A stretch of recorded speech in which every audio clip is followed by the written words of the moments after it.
ನಮಸ್ಕಾರ ಸ್ನೇಹಿತರೆ, ಇವತ್ತು ನಾವು ಕನ್ನಡಿಗರ ಮನೆ ಮಾತಾಗಿರುವ ಕಿರುತೆರೆ ಎನರ್ಜಿ ಕ್ವೀನ್ ಅನುಶ್ರೀ ಅವರ ಜೀವನದ ಬಗ್ಗೆ ತಿಳಿಯೋಣ. ಮಂಗಳೂರಿನ ಸೂರತ್ಕಲ್ನಲ್ಲಿ ಜನಿಸಿದ ಅನುಶ್ರೀ ಅವರಿಗೆ ಬಾಲ್ಯದಲ್ಲೇ ತಂದೆಯ ನೆರವಿಲ್ಲದಂತಾಯಿತು. ಕುಟುಂಬದ ಜವಾಬ್ದಾರಿ ಹೊತ್ತ ಅವರು ಮಂಗಳೂರಿನ ನಮ್ಮ ಟಿವಿ ಚಾನೆಲ್ನಲ್ಲಿ ತಮ್ಮ ಮೊದಲ ಕೆಲಸ ಸೇರಿದರು.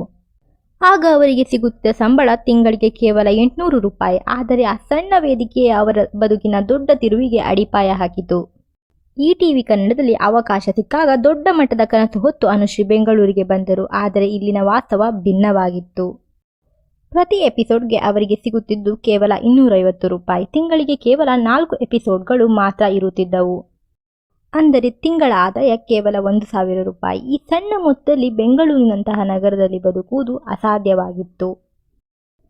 ಆ ಸಮಯದಲ್ಲಿ ಅವರು ಬದುಕಿಯಾಗಿ ಸಣ್ಣ ಪುಟ್ಟ ಬರ್ತ್ಡೇ ಪಾರ್ಟಿಗಳನ್ನು ನಡೆಸಿಕೊಟ್ಟರು, ಕಾರ್ಪೊರೇಟ್ ಈವೆಂಟ್ಗಳಲ್ಲಿ ನಿರೂಪಣೆ ಮಾಡಿದರು ಮತ್ತು ಕಿರುತೆರೆಯ ಕೆಲವು ಸಣ್ಣ ಪುಟ್ಟ ಪಾತ್ರಗಳನ್ನು ನಟಿಸಿ ಹೊಟ್ಟೆ ತುಂಬಿಸಿಕೊಂಡರು.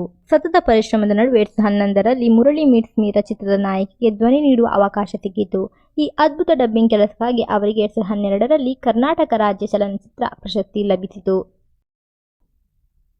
ಈ ಸಾಧನೆಯ ಬೆನ್ನಲ್ಲೇ 2013ರಲ್ಲಿ ಬಿಗ್ ಬಾಸ್ ಕನ್ನಡ ಸೀಸನ್ 1ಕ್ಕೆ ಸ್ಪರ್ಧೆ ಆಯ್ಕೆಯಾದರು. ಬಿಗ್ ಬಾಸ್ ಮನೆಯಲ್ಲಿ ಅವರ ಲವಲವಿಕೆ ವ್ಯಕ್ತಿತ್ವಕ್ಕೆ ಇಡೀ ಕರ್ನಾಟಕವೇ ಫಿದಾ ಆಯಿತು. ಅಲ್ಲಿಂದ ಶುರುವಾಗಿದ್ದೇ ಅನುಶ್ರೀ ಅವರ ಸುವರ್ಣಯುಗ.